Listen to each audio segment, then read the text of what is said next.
Անհավանական դրամատիկ պատկեր է աշխարհից մոռացված Գազայի հատվածում։ Անկլավի ամբողջ տարածքում օդային ու ցամաքային ագրեսիան նոր թափ է հավաքում։ Երկնքից թափվող ռումբերն ու հրթիռները ավերել են տասնյակ բնակելի շենքեր, քաղաքացիական տարբեր ենթակառուցվածքներ, այդ թվում փախստականների ապաստարան դարձած կրթօջախներ, հիվանդանոցներ ու սրբավայրեր։ Իսրայելական հրթիռների վերջին թիրախը հումանիտար օգնության կենտրոնն է եղել։ Հարյուրավոր մարդիկ հավաքվել էին պարենային օգնություն ստանալու, օդային գրոհի զոհ է դարձել 40 պաղեստինցի, բուժ հաստատություն է տեղափոխվել մոտ 200 տուժած, շուրջ բոլոր նավերակներ են, ամբողջական թաղամասեր փոշու մեջ են, փլատակներում, փողոցներում ծովափին կան մարդիկ, որոնց շտապօգնության բրիգադներն ու քաղաքացիական պաշտպանության ծառայությունները չեն կարող հասնել։ Մարդիկ մեր աչքի առաջ վիրավորվում են եւ մենք էլ անկարող ենք օգնել նրանց։ Եթե օգնես տուժածներին, դու էլ կվիրավորվես։ Մոտ 2 ժամ գետնին պարկած ենք մնացել։ Տղամարդիկ, կանայք ու երեխաները բոլորը սովամահ են լինում։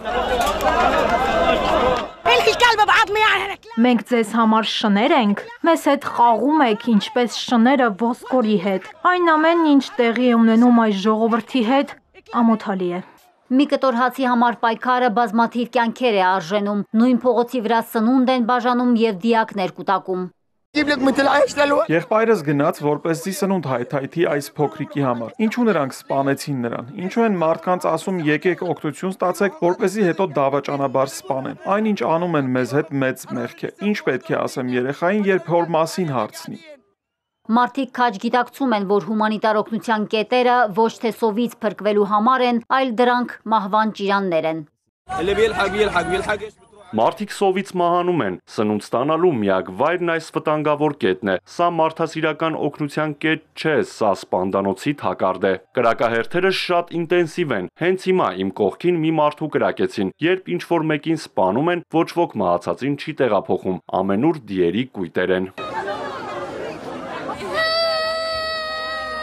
Ամբողջ Գազայի հատվածում ոչ մի վայրկյան չեն դադարում անմարդկային ողբը, մանուկների լացն ու կանանց ճիչերը։ Մինչդեռ իսրայելական կողմը հայտարարել է, որ բոլորովին տեղյակ չէ անկլավում հումանիտար օգնության կետում զոհերի ու տուժածների մասին։ Թել Ավիվում նշել են խնդիրը կուսումնասիրեն։ Հրեական պետությունը սպառնում է ոչ միայն Գազայի բնակչությանը, այլև միջազգային հանրությանը։ Այս անգամ Իսրայելի պաշտպանության նախարարի թիրախում Ֆրանսիայի նախագահն է։